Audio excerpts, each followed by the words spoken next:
What's up everyone, and welcome back to another video. Today we are going to be showing you how I achieved this full head crochet style on a good friend of mine. You might have recognized her from my previous video where I did this glam makeover on her. So I'm going to show you how I achieved this hair on her, but before we go any further, make sure you click the subscribe button and turn on post notifications so you never miss a video from me. So I began by braiding off her hair with a little bit of synthetic hair right at the beginning. I did this same technique in my previous video.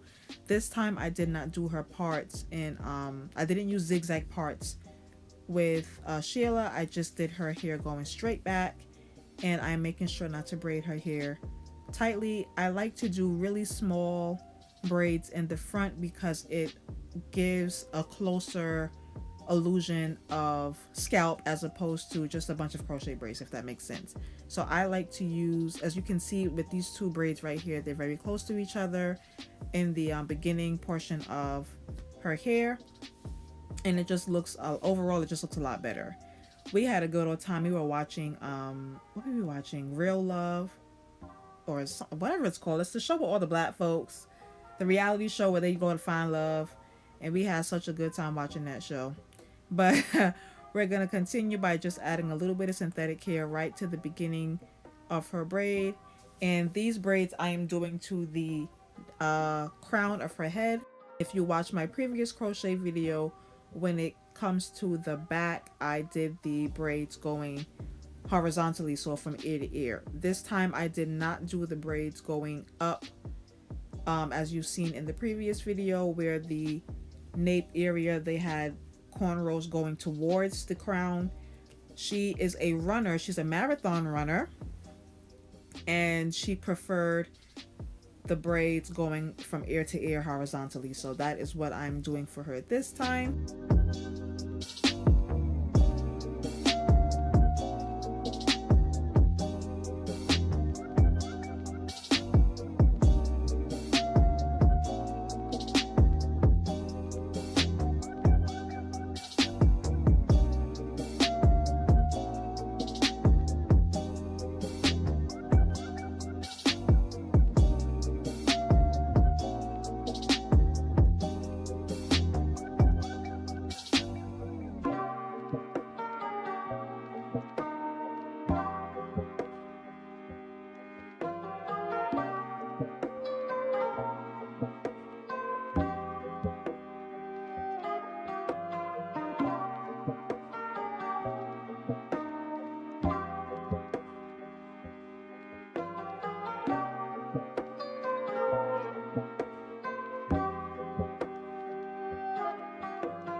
So now I'm moving on to the center of her head, and I'm beginning by taking the cornrows that were done in the front and creating a cornrow going from ear to ear. And I am just overlapping the cornrows to create an X, so that way there's no gaps when I begin to crochet the hair. You will just see hair, no scalp. So I'm once again crossing over those braids, as you can see, to create an X when I braid these braids together.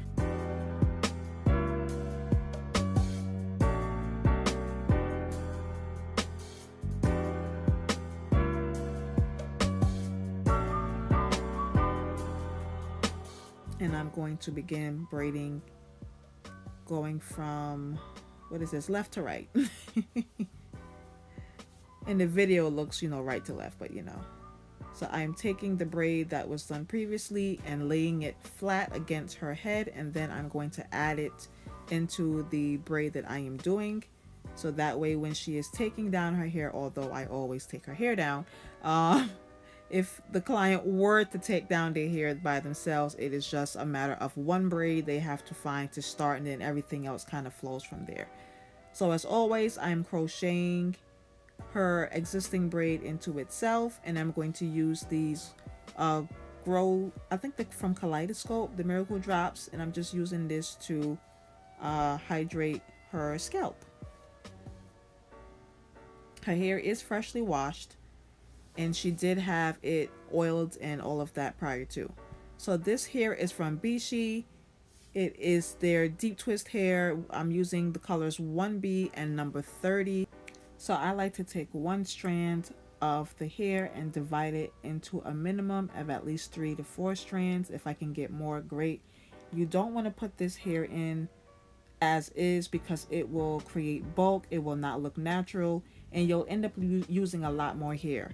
So to begin, I'm going to take my crochet needle from top to bottom, insert it into the braid, attach the hair to the latch hook, pull through, and the latch hook will basically close on its own, and I'm only pulling through one strand of this hair to create my invisible knot.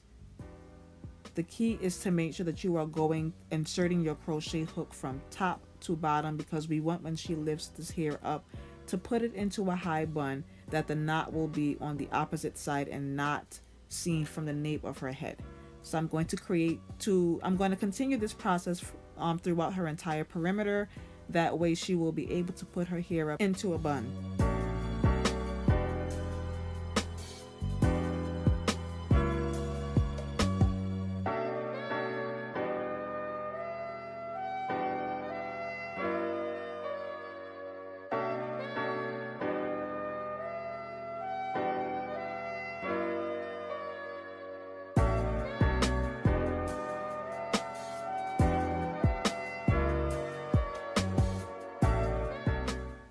So now I'm going more towards the center of her head, and here the invisible knots aren't necessary, so I am just doing traditional knotting here, where I'm pulling through both strands of hair through the loop and just creating a knot. Once again, I'm going through like maybe 5 or 6 times with the knotting, just to make sure that this hair doesn't slip out, because she lives in California, I'm in New York, and I want to make sure she gets at least 6 to 8 weeks wear out of this style. So I'm going to continue doing this knotting method in the center of her head, and then I will go back to the invisible knot method when I get towards the very front of her hairline and throughout her parting as well.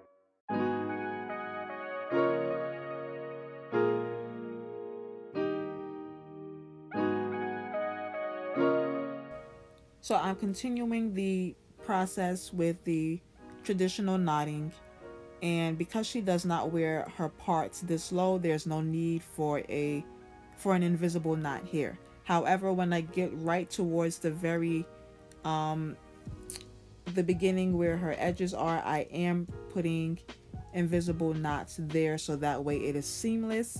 She does have invisible knots throughout every part that she wears. That is from left to right. She wears her part only on the left side towards, and a middle part, so she has parting all throughout the left side towards the center. And yeah, that's pretty much it. This is her completed look. I just used literally one strand of number 30, divided that maybe into 4 pieces, and just placed that as peekaboo highlights throughout the top. And as you can see here, I'm just showing you her different parts, and they all are invisible knots. Don't she look bomb, y'all? If you want to see this makeup look, I will leave that down in the description box, or you can click the link here at the top in the cards. She can do wear her hair up in the middle if she wanted to. She is feeling herself, y'all, and I'm here for it. But as you can see now with the beginning of her braids, as what I said, when you put it closer, it looks a lot more seamless. Of course, it's going to look like crochet braids, but it doesn't have to look like crochet braid, if you get what I'm trying to say. But she has a lot of volume. I only used one pack and a couple of strands from each other pack. But yeah, that's basically it. Please don't forget to like, comment, and subscribe to this channel if you haven't already. And I will catch you all in the next one. Bye, guys.